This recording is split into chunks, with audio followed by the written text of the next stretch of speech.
impagable, com sempre, Maria Teresa Rivero. En el grup català de la segona divisió B, avui hi ha hagut sorpresa, amb el títol ja decidit a favor del Sant Andreu. Els quatre barrats han empatat a casa contra la Vila Joiosa. Per la part baixa de la classificació continua la lluita per sortir de les places de play-off. Avui el Lleida ha assolit la permanència gràcies al triomf al camp del Gavà per 1-5, i qui encara patirà fins a l'últim moment, fins al final, són el filial de l'Espanyol i la Gramenet. La Gramenet i l'Espanyol B jugaran a l'última jornada de la segona B a evitar la plaça de promoció per no baixar. Ara els que depenen de si mateixos són els espanyolistes, que han apallissat a domicili el Logronès amb un contundent 0-4. Tot i les baixes dels jugadors que van jugar amb el primer equip, els dos Carper Arnau han estat molt superiors i al descans ja guanyaven per 0-3, amb gols de Tall Liñares, Álvaro Vázquez i Guillem Savall. En el segon temps, Juanjo Ciércoles ha completat el pòquer per un espanyol que rebrà l'última jornada un Alcoià amb opcions de play-off.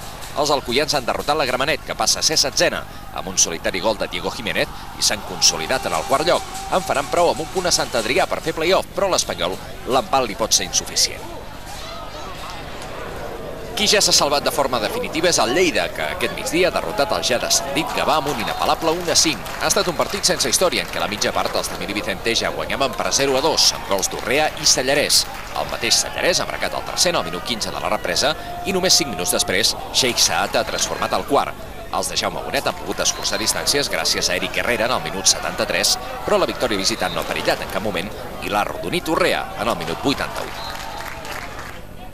També s'ha acabat de confirmar que el Barça Atlètic disputarà el play-off com a segon classificat, fet que li donarà el factor camp en la primera eliminatòria. Els de Luis Enrique van haver de remuntar el gol inicial de Borja per superar el Mestalla, però ho van aconseguir en el segon temps. Jonathan Soriano va fer l'empat en el minut 56 i Martín Montoya va deixar els 3 punts al mini-estadi amb aquest gol en el minut 75. La resta de partits no tenien transcendència. El Sant Andreu ha festejat el seu campionat davant dels seus espectadors, però després no ha pogut passar de l'empat a 2 davant un Vila Joiosa ja descendit a tercera.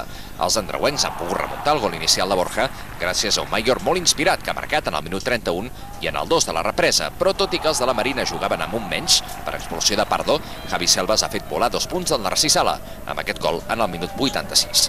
El Sabadell ha superat l'Alacant amb aquest gol de Puigdollers en el minut 31, a l'últim partit de la Lliga a la Nova Creu Alta. A Badalona s'ha homenatjat el capità Albert Càmara, que ha disputat el seu últim partit al camp del Centenari, partit amb marcador negatiu, ja que l'Oriol ha guanyat per 0-2 amb gols de Rayos i Francisco. Però sens dubte el marcador més sorprenent va ser el del Terrassa, que va empatar a Benidorm i va deixar els de Rubi sense play-off. Ayala es va fer el 0-1 en pròpia porta, però els alacantins, que havien de guanyar per continuar amb opcions, van poder capgirar el marcador amb 2 gols de Sabino en els minuts 30 i 75. El gerro d'aigua freda va arribar quan el juvenil Àlex Gallar va fer l'empat en el minut 82 i va demostrar que, tot i el descens, el Terrassa manté tot el punt d'honor.